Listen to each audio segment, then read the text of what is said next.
Alhamdulillahi Rabbil Alamin. Wa bihi nasta'inu ala umuri dunya wad din.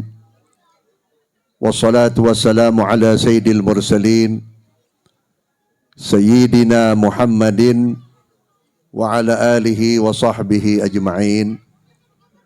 Allahumma salli ala nuril anwar wasiril asrar wa tiryakil aghyar wa miftahi babil yasar Sayyidina Muhammadin al-Mukhtar wa alihi al-Adhar wa ashabihi al-akhyar adada ni'amillahi wa ifdalih.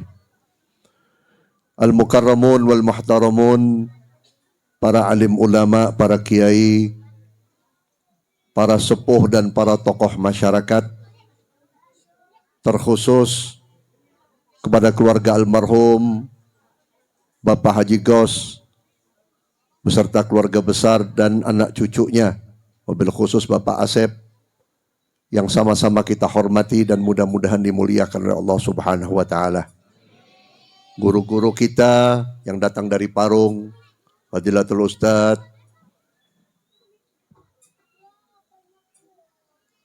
Irwansyah, saya sudah lama nggak ketemu jadi namanya lupa saya. Ustadz Abdul Latif dan para asatidz yang lainnya yang tidak saya sebutkan namanya satu persatu, tidak mengurangi rasa hormat saya kepada beliau. Alhamdulillah, pada siang hari ini kita dipertemukan oleh Allah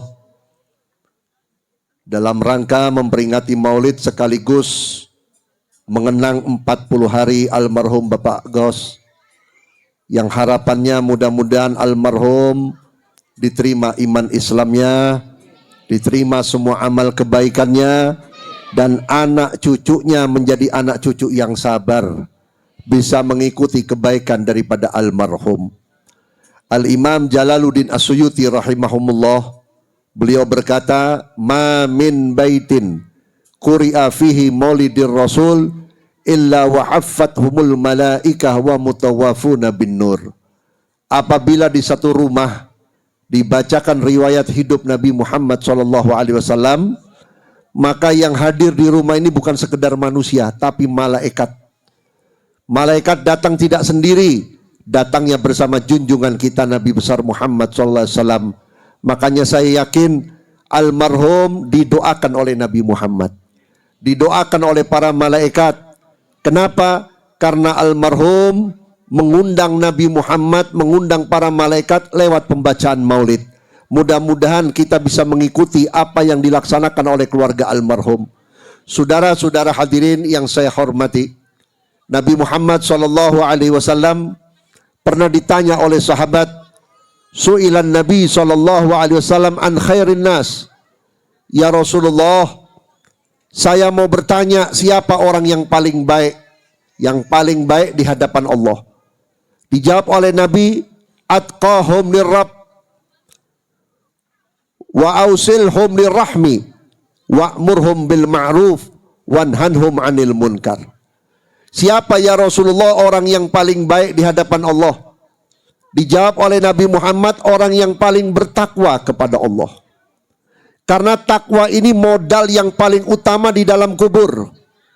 Sayyidina Ali pernah mengajak temannya atau mengajak muridnya yang bernama Kumail. Wahai muridku, ayo jalan-jalan, kita cari angin atau kita refreshing.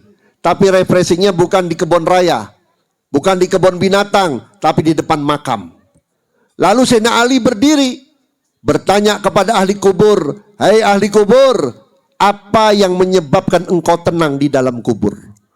Apa yang menyebabkan engkau senang di dalam kubur? Muridnya bertanya, wahai Imam Ali, apakah orang meninggal dunia ditanya bisa menjawab? Bisa. Mereka lebih mendengar daripada kupingmu, karena mereka hidup di alam yang sangat bebas. Lalu ahli kubur menjawab, ya Imam Ali, aku cuma butuh takwa kepada Allah. Ternyata yang buat orang senang di dalam kubur ini adalah orang yang punya ketakwaan kepada Allah. Makanya oleh karena itu, setiap hari Jumat diingatkan oleh khotib Jumat, ittaqillah, ittaqillah. Tujuannya apa? Supaya kita jangan tidak memiliki ketakwaan kepada Allah Subhanahu wa Ta'ala. Saudara-saudara hadirin, Sifat-sifatnya orang bertakwa kepada Allah itu ada 4. Yang pertama, al-khawfu minal jalil. Hatinya benar-benar takut kepada Allah. Hatinya benar-benar manut ikut kepada Allah. Dan tidak takut kepada selain daripada Allah. Dia takutnya kepada Allah. Kenapa? Karena dia yakin Allah yang punya neraka. Allah yang punya syurga. Allah yang menerima amal soleh kita. Dan Allah pun yang mengampuni dosa-dosa kita. Dan semua amal ibadahnya orang bertakwa ditujukan langsung kepada Allah subhanahu wa ta'ala. Yang kedua, wal amalu bitanzil.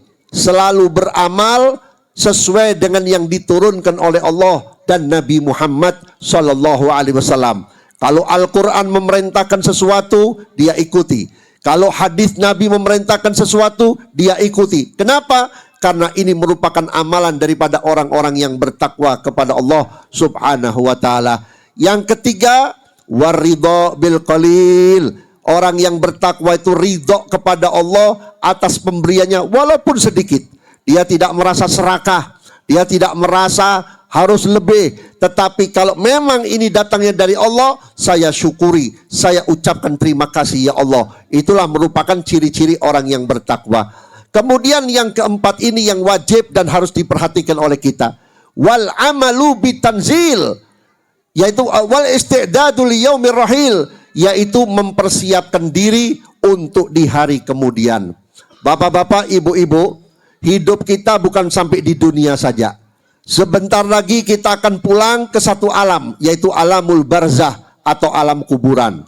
Nanti di alam barzah banyak persoalan-persoalannya. Pertama kita masuk, dihadapkan oleh Allah Ta'ala kepada 2 malaikat, yaitu Munkar wa Nakir. Munkar wa Nakir bakal bertanya kepada kita, siapa Tuhan kita, apa agama kita, siapa Nabi kita. Itu semua bisa dijawab kalau di dunia kita menganggap Allah sebagai Tuhan kita. Kalau kita mengakui Allah adalah satu-satunya Tuhan, insya Allah kita bisa menjawab Allahu Rabbi. Kemudian kita ditanya, waman nabiyuka, siapa nabimu? Kita bisa menjawab kalimat yaitu nabi kita adalah Muhammad SAW. Kemudian kita bagaimana bisa menjawabnya? Karena kita mengikuti Nabi Muhammad SAW. Apa yang kita ikuti dari Nabi Muhammad? Akhlaknya, amaliyahnya, sunnah-sunnahnya, ajarannya. Tidak sampai di sana, Bu. Tapi juga anak-anak kita kenalkan Nabi Muhammad SAW. Kemudian kita akan ditanya, wa ma dinuka, apa agamamu? Jawaban kita, Islam adalah agamaku. Bagaimana kita bisa menjawab Islam adalah agamaku kalau di dunia ngaku Islamnya cuma Islam KTP, cuman ngaku-ngaku Islam doang. Banyak orang Islam sudah nggak sholat, banyak orang Islam sendiri sudah nggak bisa baca Quran. Bahkan banyak orang Islam bukan sudah tidak kenal Nabi Muhammad, bahkan benci kepada Nabi Muhammad SAW. Kurang ajar kepada Nabi Muhammad SAW. Maka orang ini tidak akan bisa menjawab pertanyaan Munkar wa Nakir nanti di kubur. Kemudian kita akan dihidupkan kembali nanti. Ini alam yang terakhir, yaitu alam akhirat. Makanya kalau ada orang suka ngomong begini, ayo kita tatap masa depan kita. Masa depan kita bukan di dunia, nanti di akhirat. Di dunia kita boleh rencana, boleh jadi orang kaya, boleh rencana menjadi pejabat, tapi kita nggak tahu umur kita sampai nanti atau tidak. Kita sekarang duduk ya antara Dhuhr dan Asar, belum tentu Asar kita hidup. Mungkin nanti Asar ada yang meninggal, kita nggak tahu. Atau Maghrib ada yang meninggal, kita nggak tahu. Maka oleh karena itu masa depan yang paling sesungguhnya adanya di akhirat. Makanya angan-angan orang-orang bertakwa di antara yang 4 apa? Yaitu selalu mempersiapkan hari akhirat. Di hari akhirat gak ada yang nolongin kita, Pak. Gak ada yang peduli sama kita, Pak.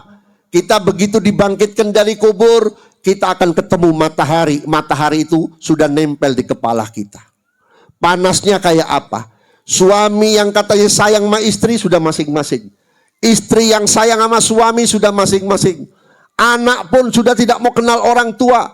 Teman, sahabat, atasan, jabatan, semuanya sudah melarikan diri. Kenapa? Pada waktu itu orang hanya mengurus dirinya sendiri karena takut tidak mendapatkan ampunan dari Allah Subhanahu wa Ta'ala. Hanya satu manusia yang bakal nolongin kita, yaitu junjungan kita Nabi besar Muhammad Sallallahu Alaihi Wasallam.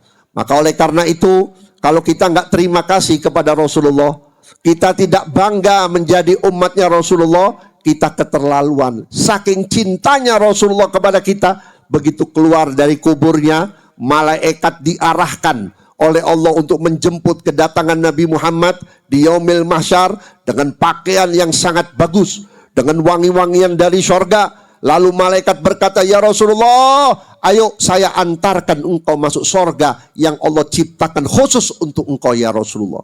Apa jawab Nabi Muhammad? Ya malaikat, saya bukan gak mau masuk sorga, saya gak bakal tenang di dalam sorga, karena saya lihat umatku banyak yang menangis kepanasan karena tersengat matahari. Aku banyak melihat umatku yang menunggu ampunan Allah.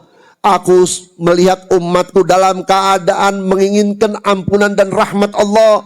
Bagaimana aku bisa tenang di dalam syurga? Kalau begitu antarkan aku menghadap Allah subhanahu wa ta'ala. Diantar ke satu tempat, di situ Nabi Muhammad sujud kepada Allah. Begitu sujud, Allah berkata, Allah berseru, Allah memerintahkan Nabi Muhammad, hai kekasihku Muhammad, irfa' ra'saka. Hei kekasihku Muhammad, bangunlah engkau dari sujudmu. Angkatlah engkau punya kepala. Nabi tidak bangun dari sujud. Sampai 3 kali Allah berkata, hei kekasihku Muhammad, bangunlah engkau dari sujudmu. Apa yang kau minta aku kabulkan. Baru Nabi Muhammad bangun dari sujudnya. Apa yang diminta oleh Nabi Muhammad? Bukan sorga, bukan jabatan. Yang diminta oleh Nabi Muhammad, ya Allah selamatkan umatku daripada adab neraka. Jangan ada umatku yang masuk ke dalam neraka. Jangan ada umatku yang tercebur dalam neraka. Ini yang aku minta ya Allah. Sekarang apa balasan kita kepada Nabi Muhammad SAW? Nabi nggak minta duit kita. Nabi nggak minta harta kita. Kalau kita ngadain maulid sampai motong kambing 100 ekor, buat Nabi nggak butuh. Kita ngadain maulid, kita bikin nasi kebuli 100 gidir. Nabi nggak butuh. Tapi yang dibutuhkan oleh Nabi cuma satu. La tusawwidu wajhi indallahi bisayyiati a'malikum. Jangan kamu coret hitam aku punya wajah dengan kejelekan amal perbuatanmu. Itu yang diminta oleh Nabi. Jangan sampai nanti kita ketemu Nabi bawa dosa. Jangan sampai nanti kita ketemu Nabi kita belum tobat. Jangan sampai kita ketemu Nabi kita belum minta maaf kepada orang tua. Jangan sampai kita ketemu Nabi dalam keadaan meninggalkan sholat. Ini yang membuat Nabi Muhammad malu di hadapan Allah subhanahu wa ta'ala. Makanya alhamdulillah, almarhum Bapak Gos meninggalkan anak-anak yang soleh dan solihah. Ini bukti daripada hasil pendidikan almarhum. Kenapa saya katakan begitu? Cirinya anak yang soleh dan solihah, orang tua meninggal dunia, dia tidak diam. Dia mengirimkan doa. Dia undang masyarakat, dia undang ulama, diundang kiai, disuruh baca doa, baca zikir, baca tahlil, baca sholawat. Agar apa? Agar orang tuanya selamat nanti di kubur. Ibu-ibu, bapak-bapak, jangan bangga dengan amal sendiri. Jangan merasa hebat dengan amal sendiri. Kalau meninggal dunia tidak meninggalkan anak yang soleh, bakal rugi kita di dalam kubur. Orang lain mendoakan kita cuma 3 hari, Bu. 40 hari, 100 hari, setahun sekali, hilang. Tapi kalau ibu bapak meninggalkan anak yang soleh, tiap detik dikirimin pahala. Anak ibu baru niat nih, baru niat. Mau ke kamar mandi, mau ambil wudhu, udah dapat pahala orang tuanya. Anak kita hadir hari ini, di majelis ini barangkali yang hadir ini sudah nggak ada orang tua ya. Mungkin ada ibu atau bapak yang meninggal. Ini orang tuanya kebagian di dalam kubur. Terlebih-lebih kalau waktu anaknya baca sholawat. Tahu nggak fadilahnya sholawat? Imam Hasanul Basri pernah menyuruh muridnya untuk datang ke kuburan. Itu kuburan jumlahnya ribuan. Begitu masuk, ucapkan Allahumma sholli ala Sayyidina Muhammad wa ala ali Sayyidina Muhammad. Begitu sang murid mengatakan Allahumma sholli ala Sayyidina Muhammad wa ala ali Sayyidina Muhammad, 500 orang yang di dalam kubur yang disiksa oleh malaikat, pada waktu itu diangkat siksanya, tidak jadi disiksa. Bagaimana kalau hari ini bukan cuma satu yang kita baca? Dari mulai duduk, kita baca sholawat lewat tahlil. Kita baca sholawat lewat maulid. Ya Rabbi sholli ala Muhammad. Ya Rabbi sholli alaihi wasallim, diikutin orang banyak kali sekian banyak. Bagaimana almarhum di dalam kuburnya tidak mendapatkan pahala dan kenikmatan. Ada seorang sahabat bertanya kepada Nabi Muhammad, ya Rasulullah, yang namanya thawab atau pahala itu modelnya kayak apa? Modelnya kayak apa? Kok saya sering mendengar ini pahala besar, ini pahala besar. Jawab Nabi Muhammad, pahala itu nanti akan berwujud kalau manusia sudah ada di dalam kubur. Modelnya kayak apa? Nabi Muhammad sampai bersumpah, mala ainun ra'at, mataku melihat tapi aku nggak bisa menceritakan indahnya pahala. Wa udhunun sami'at, telingaku mendengar lagu-lagu syurga yang Allah berikan kepada ahli kubur, tapi aku nggak bisa melukiskan betapa merdunya suaranya. Dan hatiku melihat betapa besar kenikmatan makanan-makanan syurga yang diberikan oleh Allah Ta'ala di dalam kubur untuk orang tua yang mendapat pahala, tapi aku nggak bisa nyeritain saking enaknya. Ternyata orang tua di dalam kubur senang atau tidak tergantung anaknya. Kalau anaknya soleh, solihah, insya Allah orang tua kita dalam kubur senang. Tapi kalau anaknya tidak soleh, Masya Allah, harta warisan tidak menyebabkan orang tua masuk kubur. Kekayaan tidak bisa menyebabkan orang tua masuk kubur. Tapi anak yang dititipkan ke pondok-pondok pesantren, ke madrasah-madrasah diniyah, inilah yang bakal menyenangkan orang tua di dalam kubur. Alhamdulillah anak kita bisa baca Fatihah. 1 huruf dari Al-Quran 10 pahala buat ibu bapaknya. Kalau sampai waladhdallin amin berapa huruf? Kali 10. Belum lagi anaknya bisa baca Yasin, Tabarak, Waqi'ah, bahkan khutmul Quran, khatam Quran. Kita kali berapa huruf yang ada dalam Quran? 10. Berapa jumlahnya untuk orang tua kita? Maka disinilah bahagianya orang yang meninggalkan anak yang soleh. Mudah-mudahan saya harapkan pulang dari tempat ini kita menjadi contoh. Almarhum Bapak Ghaus ini bersama keluarga menjadi contoh kita semuanya, agar kita mempersiapkan anak-anak kita menjadi anak yang soleh dan solihah. Mungkin ini yang dapat saya sampaikan. Kurang dan lebihnya mohon maaf. Assalamualaikum warahmatullahi wabarakatuh.